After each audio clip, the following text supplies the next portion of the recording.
आज मानव विकास के जिस मुकाम पर आ पहुंचा है, वहां ऐसा लगता है जैसे उसके लिए अब कुछ भी असंभव नहीं रहा। हमने समय की गति के साथ अपूर्व उपलब्धियां करते हुए गौरवशाली सभ्यता का निर्माण किया है। विश्व संचार एवं तकनीक ने एक ऐसी दुनिया बना दी है जो कभी केवल हमारी कल्पना में बसती थी। अब विश्व एक वैश्विक ग्राम बनकर रह गया है। प्रत्येक दिन हम असंभव को संभव करते हुए एक ऐसी दुनिया बनाते जा रहे हैं जो सीमाबद्ध नहीं है। ऐसी दुनिया जिसमें कोई भी बात हमारी इच्छाओं को सीमाओं में बांध नहीं सकती। इस पर भी हमारी विकास की दौड़ अभी समाप्त नहीं हुई है। वास्तव में हमारा लक्ष्य क्या है? क्या हम विकास की इस दौड़ में स्वयं को तो नहीं भूल गए हैं?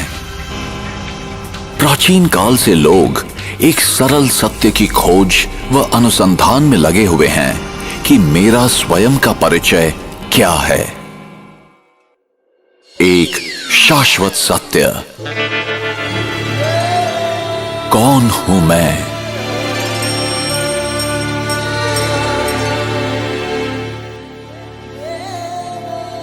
हर एक मनुष्य में जानने की इच्छा स्वाभाविक और जन्मजात होती है। कोई तो अतीत को जानने के लिए इतिहास में रुचि ले रहा है, कोई विधि विधान संविधान का अध्ययन कर रहा है, तो कोई विज्ञान व तकनीक का। यह कितने आश्चर्य की बात है कि मनुष्य अनेक बातों को तो जानता है लेकिन स्वयं को नहीं जानता।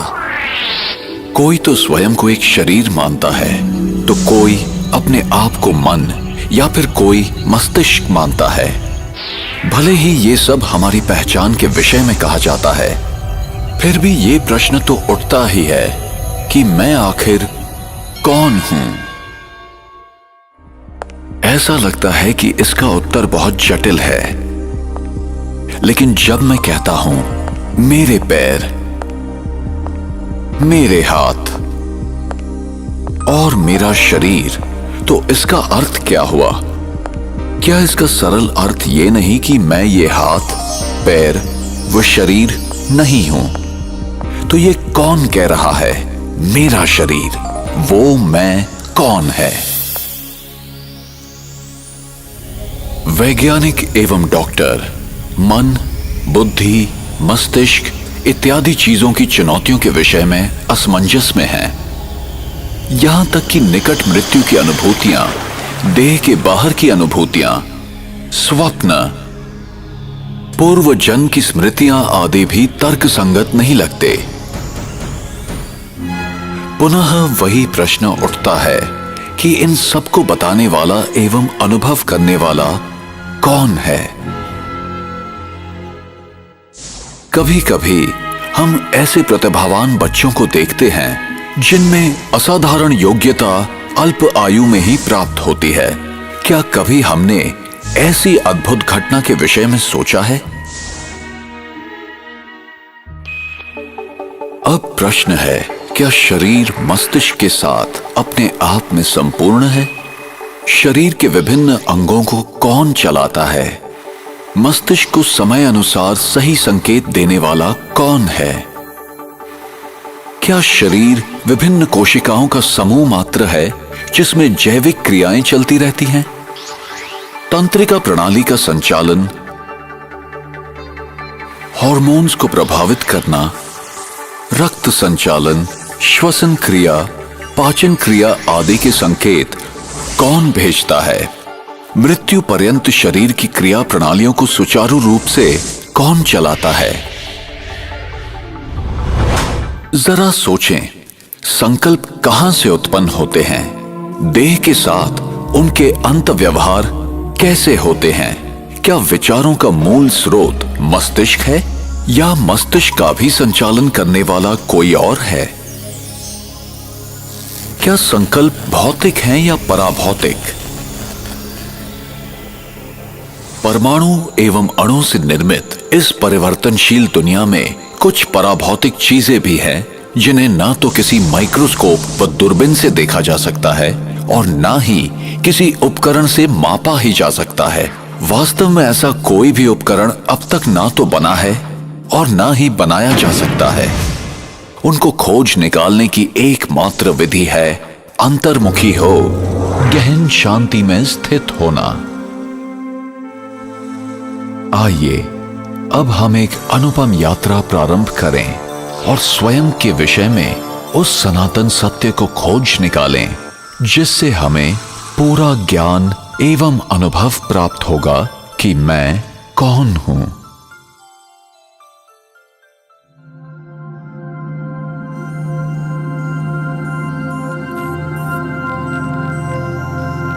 ये मैं नहीं हूं, मैं ये हूं।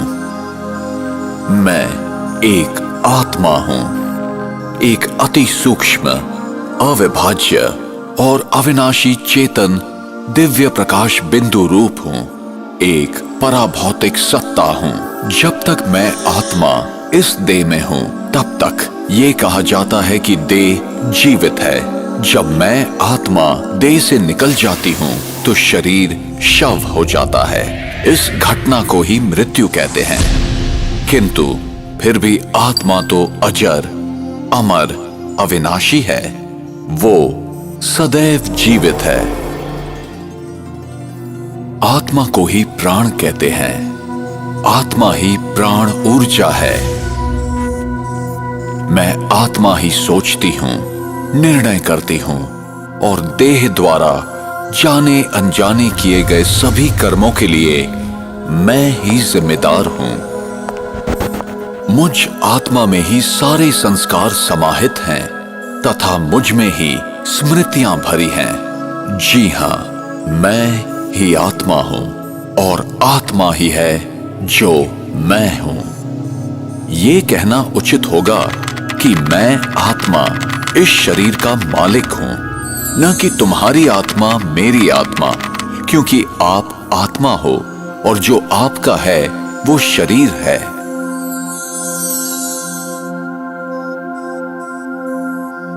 मैं आत्मा आकार में अति सूक्ष्म हूं। मैं अविभाज्य हूं। कोई शस्त्र मुझे काट नहीं सकता, अग्नि मुझे जला नहीं सकती, हवा मुझे उड़ा नहीं सकती और पानी मुझे भिगो नहीं सकता। कोई भी भौतिक पदार्थ मुझ आत्मा के पथ को रोक नहीं सकता। मैं आत्मा अविनाशी हूं और मेरा अस्तित्व सनातन है।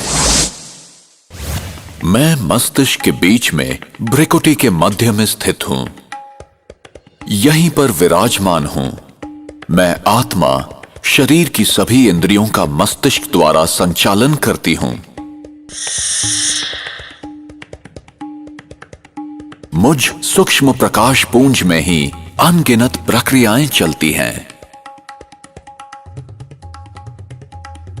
मुझ में ही देव के विभिन्न अंगों के संचालन, मानसिक चिंतन से लेकर अपने भविष्य के भाग्य को निर्धारित करने तक की बातें शामिल हैं।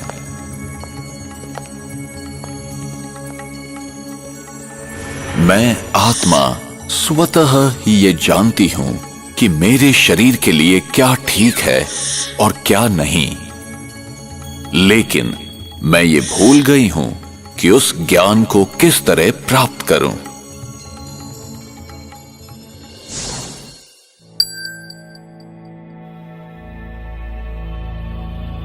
जब आत्मा शरीर में स्थित होती है तब वो 3 आंतरिक शक्तियों द्वारा कार्य करती है। ये शक्तियां हैं मन, बुद्धि और संस्कार। मेरे संकल्पों की रचना का आधार है भूतकाल के अनुभव, प्रभाव, स्मृतियां तथा दूसरों द्वारा प्राप्त जानकारियां। आत्मा में निहित संकल्पों की रचना और अनुभव करने की शक्ति को ही मन कहते हैं। कभी कभी ऐसे विचार मन में प्रकट होते हैं जिनकी हमें जानकारी भी नहीं होती और वे निरंतर बहते रहते हैं। ये कैसे होता है? इसका कारण है अवचेतन मन में संचित पूर्व कर्मों की सुषुप्त स्मृतियां। मन में उठने वाले संकल्पों का स्वरूप कुछ भी हो सकता है, जैसे अच्छा या बुरा, समर्थ या व्यर्थ, सकारात्मक या नकारात्मक। संकल्प एक विचार भी हो सकता है। प्रायः संकल्प मुझे कुछ करने के लिए निर्देश देते हैं। मैं आत्मा निर्णय लेती हूं कि ये करना है या नहीं, अभी करना है या बाद में, ये अच्छा है या बुरा, आदि आदि। संकल्पों को निरीक्षण करने तथा निर्णय करने की आत्मा की इस क्षमता को ही कहा जाता है बुद्धि। निर्णय के आधार पर मैं आत्मा कर्म करती हूं। कर्म आत्मा में अपनी छाप छोड़ता है, जिसका प्रभाव फिर विचार शैली पर पड़ता है और इसे ही संस्कार कहा जाता है। कुछ संस्कार हल्के, कई मध्यम या बहुत गहरे भी हो सकते हैं। बहुत गहरे संस्कार कर्म के रूप में प्रत्यक्ष होते हैं। ये कर्म आपकी चेतन, अर्धचेतन या अचेतन अवस्था में भी हो सकते हैं। ऐसे गहरे छाप स्वप्न के रूप में निकलते हैं।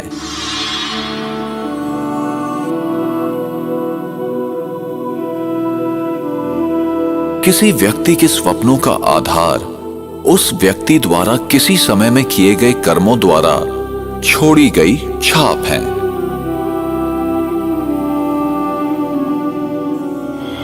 उदाहरण के लिए, कभी कोई व्यक्ति किसी दूसरे व्यक्ति को कुत्ते द्वारा काटते हुए देखता है या कुत्ते ने उसे ही कभी काटा हो।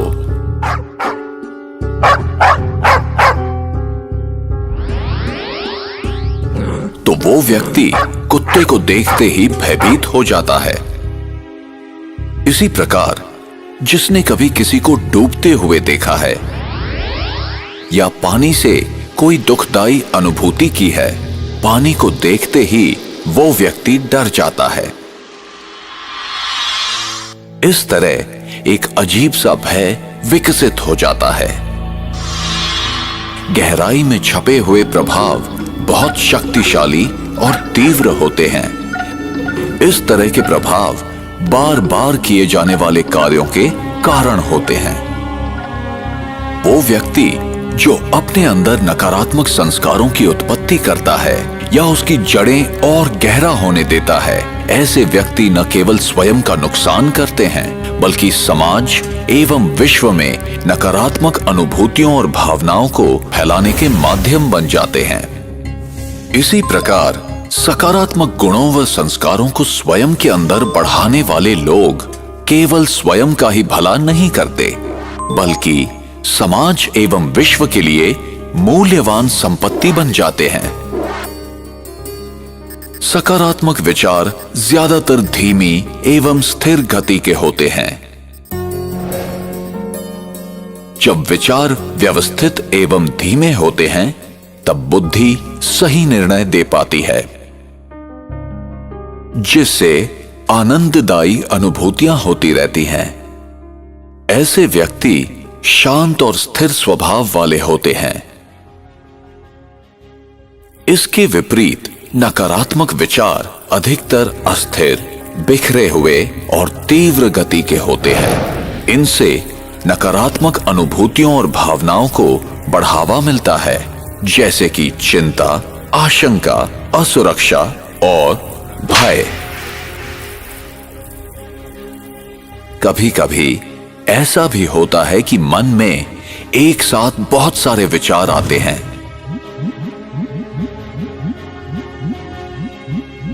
परिणाम स्वरूप बुद्धि सही निर्णय करने में सक्षम नहीं होती और व्यक्ति भ्रमित हो जाता है।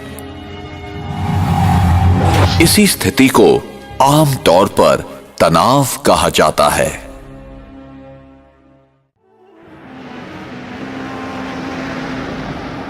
एक कार और एक ड्राइवर का उदाहरण आत्मा और शरीर के मूल अंतर को समझने के लिए उपयोगी है।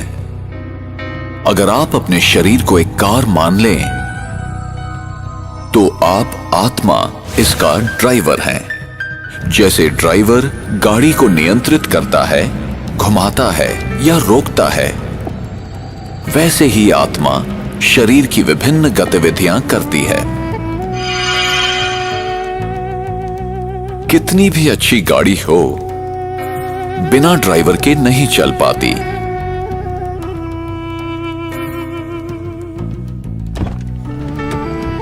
जैसे ड्राइवर गाड़ी को नियंत्रित करता है, ठीक वैसे ही आत्मा शरीर को नियंत्रित करती है। मैं ही वो हूं जो गले, मुंह और जुबान का उपयोग कर बोलती हूं। मेरे निर्देश पर ही खाने पीने की क्रियाएं चलती हैं। इसी तरह मैं आत्मा कानों द्वारा सुनकर आवाजों को ग्रहण करती हूं। अगर शरीर को कोई कुछ छू जाता है तो त्वचा द्वारा मैं ही महसूस करती हूं, और मैं आत्मा आंखों द्वारा देखती हूं। प्रत्येक दृश्य या वस्तुओं को देखने वाली मैं आत्मा हूं। संक्षेप में, मस्तिष्क सहित समस्त शरीर के अंगों का उपयोग आत्मा ही करती है। कभी कभी आत्मा भौतिक इंद्रियों के सहारे बिना भी कर्म कर सकती है। इस घटना को ESP यानी एक्स्ट्रा सेंसरी परसेप्शन अथवा छठी इंद्रिय भी कहते हैं। एक्स्ट्रा सेंसरी परसेप्शन आत्मा की एक ऐसी क्षमता है जिसके द्वारा वो बिना किसी पूर्व अनुभव तथा बिना किसी भौतिक इंद्रियों के सहारे भी सूचना प्राप्त कर सकती है। जैसे कि टेलीपैथी, पूर्वाभास, भविष्य जानना, अंतर्ज्ञान और इस तरह की चीजें आत्मा के छठी इंद्रिय को दर्शाता है। मैं आत्मा ही संकल्पों की रचना करती हूं जो पराभौतिक है। अब प्रश्न यह है कि मैं अपने आप को आत्मा कैसे महसूस करूं? वो अनुभव क्या है? ये शब्दों में वर्णन नहीं किया जा सकता, क्योंकि इसे केवल शांत मनस्थिति में ध्यान योग के अभ्यास द्वारा ही अनुभव किया जा सकता है। फिर भी हम इस विचारधारा को समझने का प्रयास करेंगे। जरा सोचें कि एक बड़ा सा नकली मानवीय शरीर अपने सभी अंगों के साथ है। अगर आप आंखों की खिड़की के पास इस शरीर में एक कुर्सी पर बैठे हुए हैं, तो फिर आपको क्या अनुभव होगा? जब आप आंखों की खिड़की के भीतर से झांक रहे हैं, तो क्या आप अपने आप को इन आंखों की खिड़कियों से अलग महसूस नहीं करेंगे? आत्मा भी शरीर में बैठकर ऐसे ही महसूस कर सकती है कि आत्मा और शरीर अलग हैं।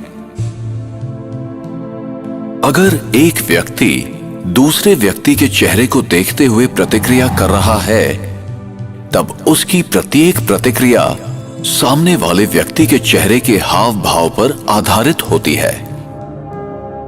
विश्व का प्रत्येक मानव मन की शांति की आकांक्षा रखता है, जीवन में खुशी पाना चाहता है, प्रेम करने और पाने की इच्छा रखता है, शुद्धता और पवित्रता को पसंद करता है।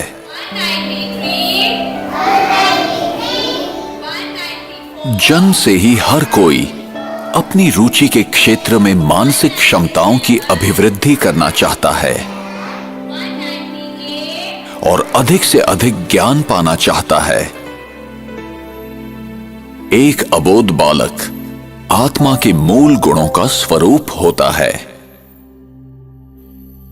मेरे मूलभूत 7 गुण हैं: ज्ञान, प्रेम, शांति, सुख, पवित्रता, आनंद और शक्तियां।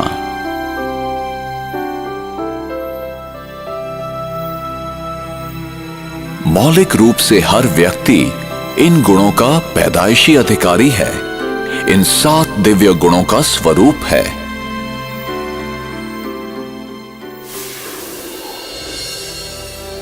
गलत मान्यताओं अथवा अज्ञानतावश या वातावरण और व्यक्तियों के प्रभाववश हम विपरीत दिशा की ओर मुड़ गए हैं, जिसके परिणाम स्वरूप हम अपने आप को शरीर से संबंधित विशेषताओं में विभाजित कर लंबे समय से अपनी पहचान बना चुके हैं। अब यह समय है कि हम अपने मूल स्वरूप को समझ लें कि हम आत्मा हैं, न कि शरीर।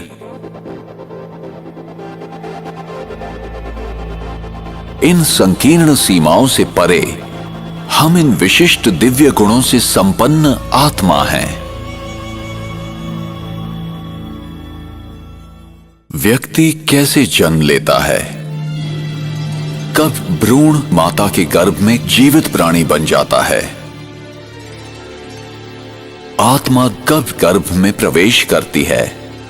भ्रूण जब तीसरे से 5वें माह का होता है तभी उसमें जीवन शक्ति आती है।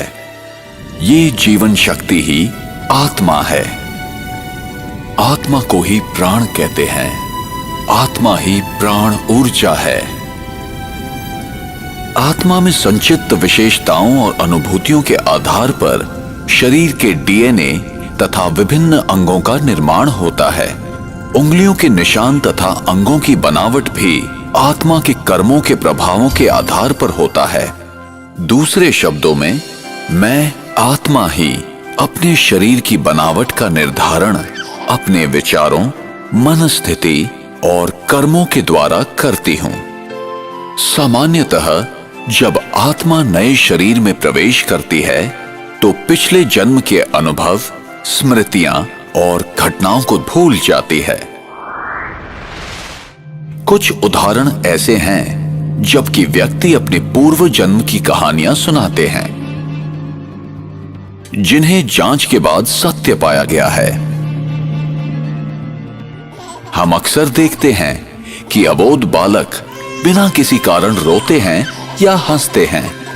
पूर्व जन्म की स्मृतियां ही इसका कारण होती हैं।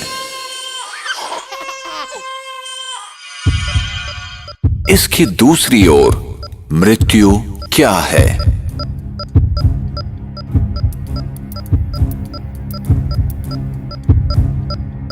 और मृत्यु के बाद क्या होता है?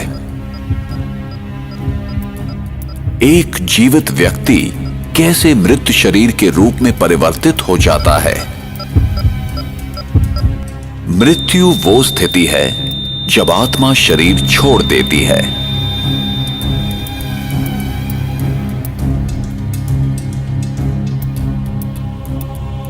और आत्मा जब शरीर छोड़ती है तो वो शरीर जो खून, हड्डी, मांस से बना हुआ आत्मा का वस्त्र है, एक पुतला मात्र रह जाता है जो प्रकृति के पंच तत्वों में विलीन हो जाता है।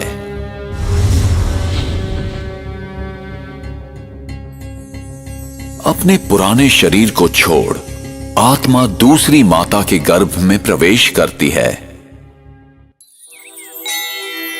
मनुष्य आत्मा पशु योनि में नहीं जाती।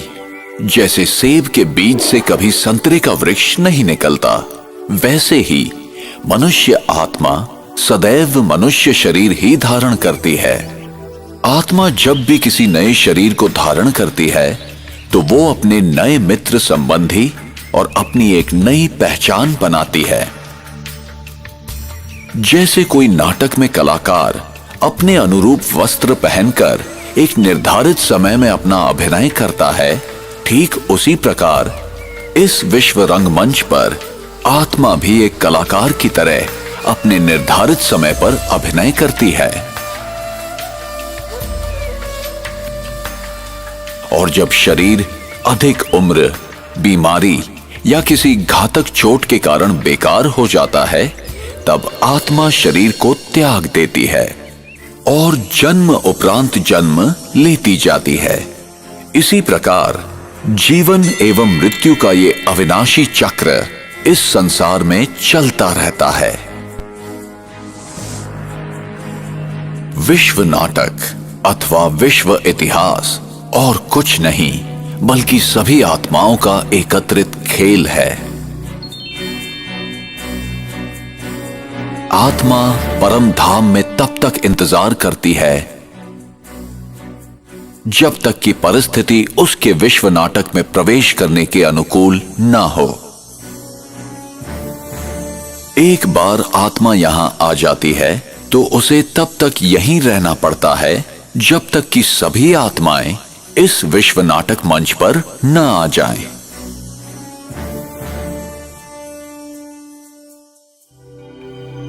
कर्म के सिद्धांत मनुष्य मात्र के अस्तित्व को बनाए रखने के लिए होते हैं।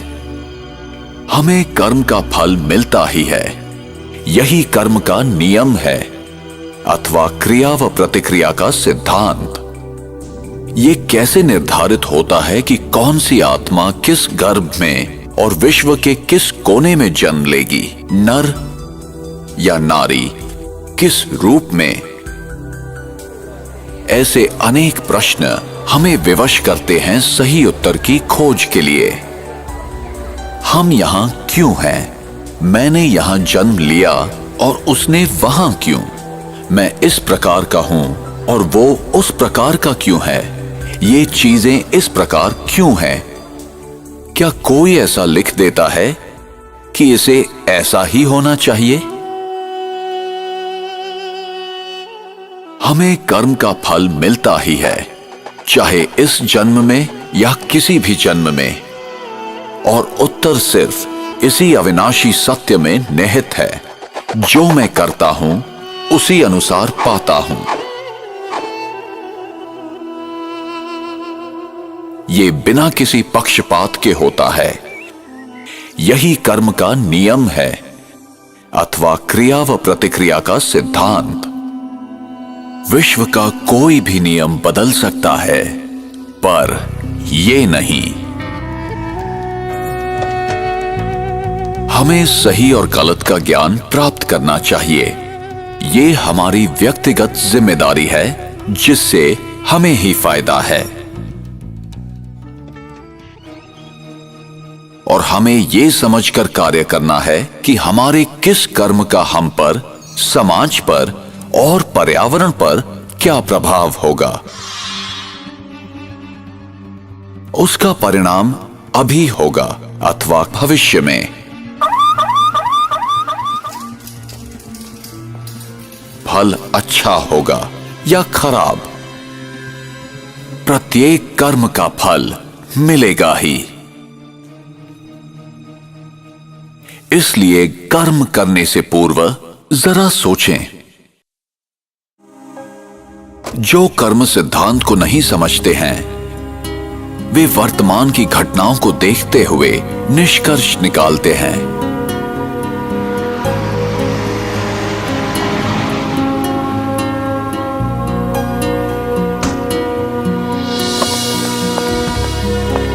वे नहीं जानते कि भविष्य में क्या होने वाला है। उन्हें दृश्य के बदलने तक प्रतीक्षा करनी चाहिए। कैमरास कैमरास कैमरास, तो चेहरे पे fresh look, important part of fitness. In a shocking incident today, British Airways flight BA582 from Mumbai to Manchester. प्रत्येक घटना के पीछे कोई न कोई कारण विद्यमान होता है। यही कर्म का नियम है।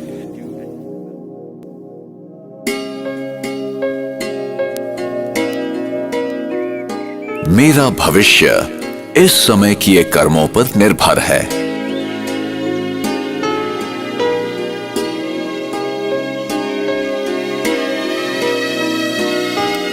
इसलिए गलत तथा श्रेष्ठ कर्मों की कलम से हम अपनी भविष्य जीवन की कहानी लिखते हैं।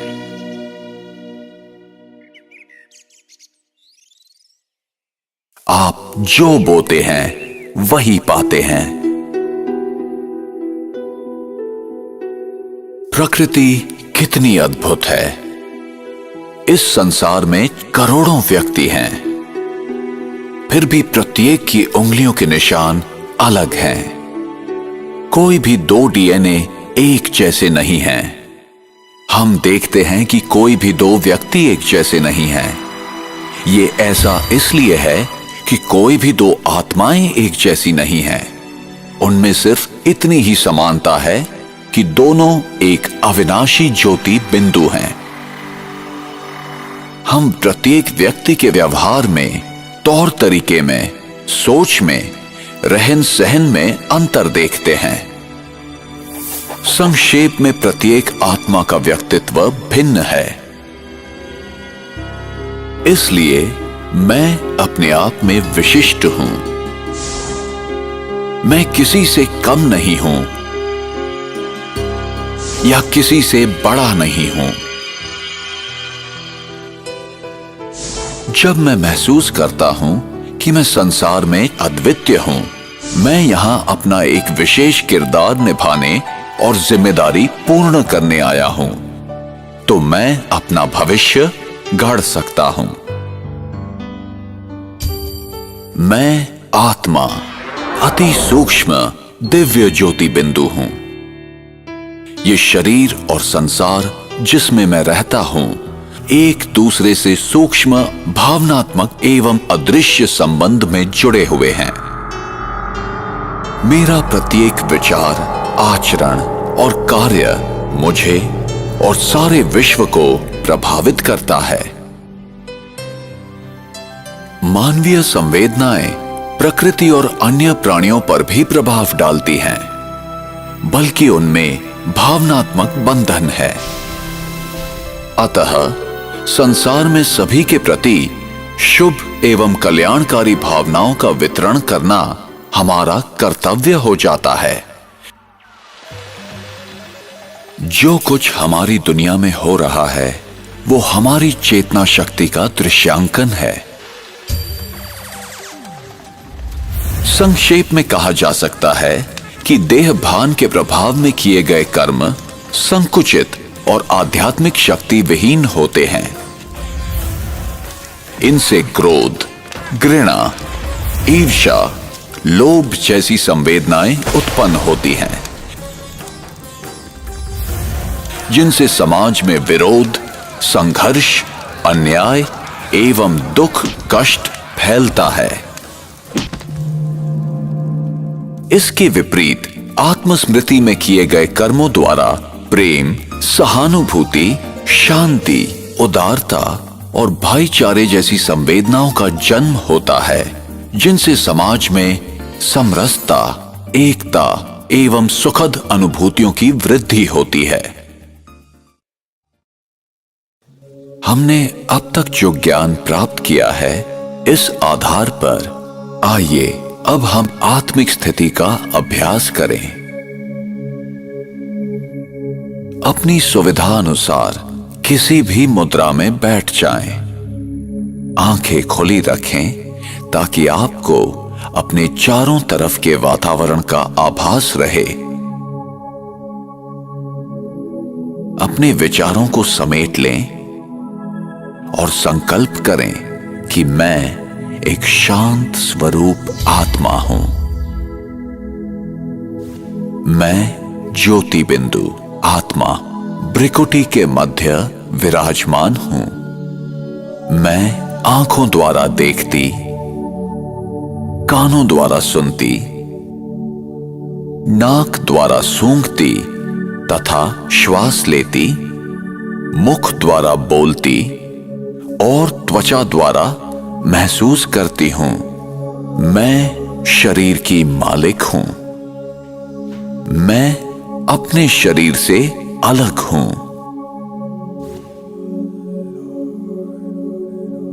मैं अपने विचारों की रचता तथा शासक हूं। मैं स्वयं के संकल्पों की जिम्मेवार हूं। मैं आत्मा ही हूं जो निर्णय लेती हूं।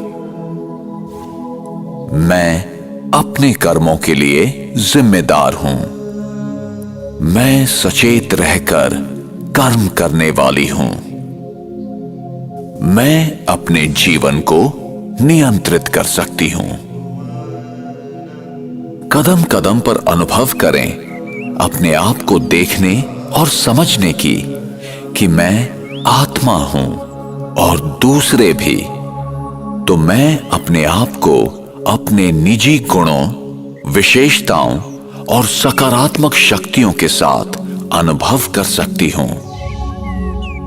मैं कौन हूं और मेरा आंतरिक स्वभाव क्या है, इसकी सही जानकारी मेरे दृष्टिकोण को दूसरों के प्रति बदलता है तथा दूसरों के प्रति अच्छे संबंध बनाने में हमारी मदद करता है और मुझे अपने आप को जानने की समझ मिलती है।